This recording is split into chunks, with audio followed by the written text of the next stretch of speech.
You're greedy socialist and you hate private property ownership.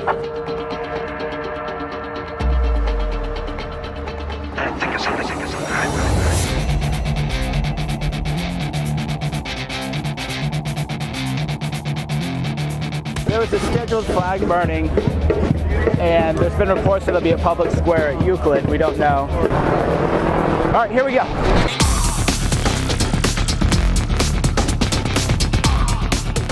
I'd gotten the suspicion, based on pictures I had seen of various crowds, that the media wasn't telling the full story. Get back! Get back! Get back! You touch me again, I'll sue your ass. I witnessed the whole thing, officer. It was okay. I saw what they did. These photos that they're posting of the protests, they're all edited. They're shot to make it look like there are more people than there are. The media wants you to believe that nobody likes Donald Trump. Nobody's rallied behind him, and there are millions of people protesting Donald Trump. That was the story, but when you're there, you would see 10 people and you'd say, this is a protest. The media would treat each protest as if it were a new protest, and not say, no, these are the same 10 idiots out earlier. These are the same 20 idiots out there earlier. They just took a 2-hour lunch break, and now they're back. It was truly the theater of the absurd. Fuck free speech for fucking nationalists! So what? Free speech for fascists! Why are you even talking? You don't Because I have a right to free speech. But why? I think far too often people get stuck into their presumptions or opinions and don't want to have an open dialogue.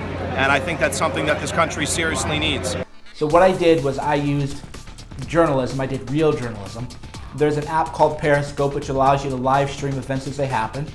I just ran the Periscope app. Alex Jones is in the media scrum trolling like 5 protesters, right? So I just kind of want to give you guys a sense of how quiet it's been.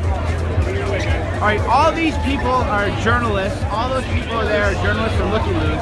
There's like maybe 5 protesters.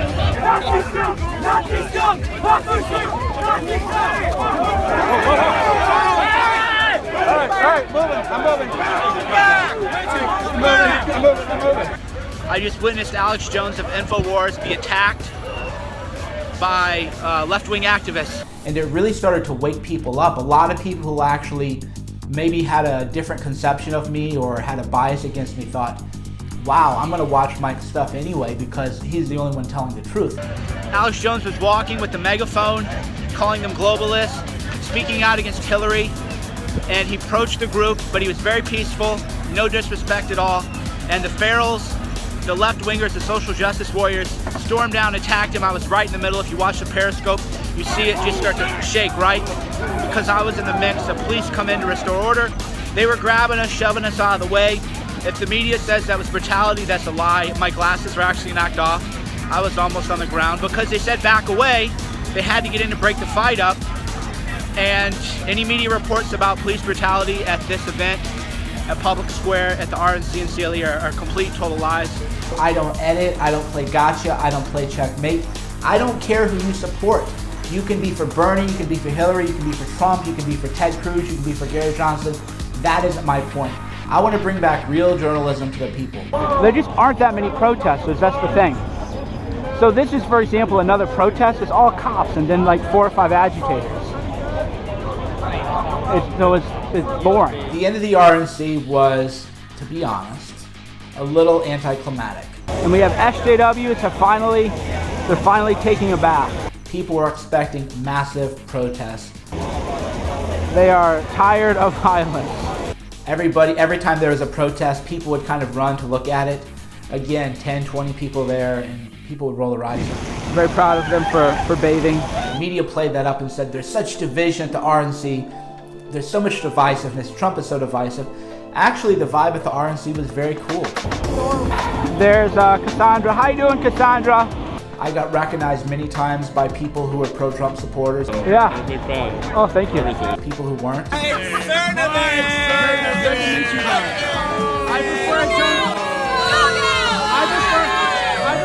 Met a lot of really great, interesting people. People did have a lot of fun. There was a lot of good energy. But I don't want to say that we were disappointed, but I was disappointed. I expected more action. So disappointed by these protests. Yeah, I know. I'm going to have to go to DNC.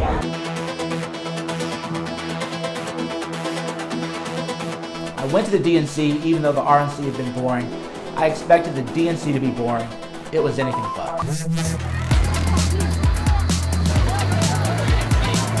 Burn that fucking white capitalist shit the fuck down! Oh shit! Oh shit! Someone's on fire! She's on fire! Get your fucking hands off! Wow! Get your fucking hands off! The DNC was complete and total pandemonium.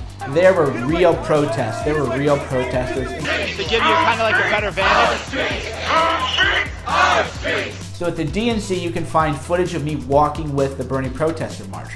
All right, so we're at the very front of the line now. There's a look at the protest. Good turnout. And it was an amazing experience for a number of reasons. One is, I saw this big, huge group of people marching and I go, wow, this is a real protest. You can smell a lot of weed, that's for sure. As we're walking with the one protesters, 1,200 people or so, I see a huge police barricade and I go, there's a huge police barricade ahead, you can't really see it yet. uh-oh, is this going to be a big clash with the police? So what do you think is going to happen once we get up to that barricade? Is that sort of... I thought that was the first march that went through. Oh, is that what it is? Yeah. Okay. Yeah, they got a little head start on us. Okay. So we weren't actually marching to a police barricade, we were marching to the partition between the second protest. So as we marched, there is another large group of Bernie protesters, maybe another 1,500 people. That's a whole different one. Okay, that's one. That's another one. That's two. I'm like a kid in the candy store. I was so bored at the RNC because there weren't any protests, and now I'm like, there are protests everywhere. And people were marching from City Hall in Philadelphia to Franklin Delano Roosevelt Park. There's a lot of people here. We're just people everywhere. The RNC, there was 120 protesters in total. When you went to a protest, it was just all cops and media and everybody else. You can't even walk through these, and there's still a march going on. This isn't even like the march. This is just one part over by the convention center, right? Everywhere you look, check this shit out. The first day I counted between 5,000 people. Some estimates put it at 10,000 people. All right, 360. Right? That's everywhere, okay? Everywhere. And you know what I didn't see? In life, a lot of times it's what you don't see. Media wasn't there. Well, here we are. Okay? There's not even one journalist here, except for me. I couldn't believe it. CNN, NBC, MSNBC, no journalistic outlet was there covering this massive protest with the DNC. Meanwhile, when 10 people would show up at the RNC, you would have 100 journalists and photographers there. So the delegates are taking a walk of shame. The delegates behind the wall, while the huddle mass is protest. At the RNC, the protesters could go walk right up to the people. At the DNC, there were walls and barricades everywhere. What are they afraid of? Yeah, what are they afraid of, right? It's like, we're the criminals, but not her. Yeah. So at one point, the protesters, they either reached the wall or tore down the wall, or the police had to come through the wall. There are multiple flag burnings. Burn that shit down! Burn it! So there was like drama where some people didn't want the flag to be burned, some people did. There was some shoving going on. Get your fucking hands off! Wow. Get your fucking hands off! The media wanted to say the Democratic National Convention was united, the RNC was divided. So right here, this guy's pro-Hillary, media everywhere. There's pro-Bernie. Remember that the DNC leaks had happened. WikiLeaks had showed that there had been collusion between the Democratic National Committee and Hillary Clinton's people to rig the election for Hillary. Pro-Bernie, pro-Hillary, right here, folks, in real time. Propaganda media, right here. It is like living in 1984 or like living in the Soviet Union. The media just pretends that these people don't even exist. If you are standing against this party, you are standing with Donald Trump. Aggressive enough. Where are the cameras? Why won't the media cover her? Why is the media being a stooge for Hillary? They erased them from history. I was surprised by that. This is WikiLeaks in action. The media is only covering the pro-Hillary side right here. Cameras everywhere. Where are the cameras on the pro-Bernie people? You have to really wonder who funds the media and why. They don't want to talk to you. They're only going to talk to the Hillary people. Close their ears like they have from the very beginning of these WikiLeaks primaries. right here. It's time to start holding the media accountable and asking them why they're not telling the true story. That's exactly. Now the media's talking to her. You know that a lot of Bernie supporters actually. All right, the media's actually going to talk to her now. Good. I'm glad that I was able to get a voice out for the people, because that's what I do. I want fair media. I'm tired of this propaganda.